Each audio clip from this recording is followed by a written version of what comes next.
আমরা দিতে বাধ্য হলাম। এই বিগত 10 বছর যাবত আমরা ক্ষতিগ্রস্ত হচ্ছি, লাঞ্ছিত হচ্ছি এবং বিশেষ করে সরকারের ভাবমূর্তি নষ্ট হচ্ছে। আমরা চাই, আমরা দেখতে পাচ্ছি যে 10 বছর এই রাস্তার কোনো উন্নয়ন হয় না, তার মানে এই রাস্তার অভিভাবক নাই। তাহলে শেষ ভরসা স্থল, আমাদের একমাত্র আশাস্থল মাননীয় প্রধানমন্ত্রী। এই জন্য আমরা কর্মসূচি ঘোষণা দিয়েছি। এই রাস্তা যারা দায়িত্ব রয়েছেন তাদের, আপনাদের মাধ্যমে তাদের দৃষ্টি আকর্ষণ করছি। যদি তারা এই ব্যবস্থা না নেয় তাহলে আমরা মাননীয় প্রধানমন্ত্রী দপ্তরে আমরা যাব। তারা এই রোডে চলাচল করে অনতি বিলম্বে যাতে কোনাবাড়ি এবং কাশিমপুরে চলাচলরত প্রায় 10 লক্ষ মানুষের দুঃখ লাঘব হয়, 10 লক্ষ মানুষের চলাচলের এই রাস্তাটি যাতে অনতি বিলম্বে সংস্কার করা হয়, মূলত এই দাবিতে আমাদের আজকের এই মানববন্ধন।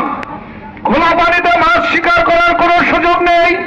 আমাদের এই মানববন্ধন কোনো রাষ্ট্রের বিরুদ্ধে নয়, আমাদের এই মানববন্ধন সিটি কর্পোরেশনের বিরুদ্ধে নয়, আমাদের এই মানববন্ধন কোনো ব্যক্তির বিরুদ্ধে নয়।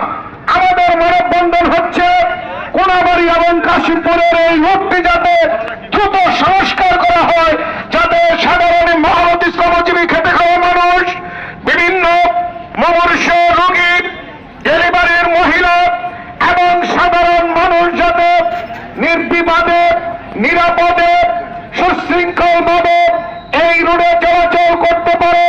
মূলত এই দাবিতে আমরা আজকে এখানে সমবেত হয়েছি। যারা আজকে এখানে সমবেত হয়েছেন তাদেরকে ধন্যবাদ জানাই। প্রখর রৌদ্রের মধ্যে আপনারা আমাদের ডাকে সাড়া দিয়ে এই মানববন্ধনে অংশগ্রহণ করেছেন, সেই জন্য আপনাদেরকে হৃদয় নিংড়ানো উষ্ণ অভিনন্দন জানাচ্ছি।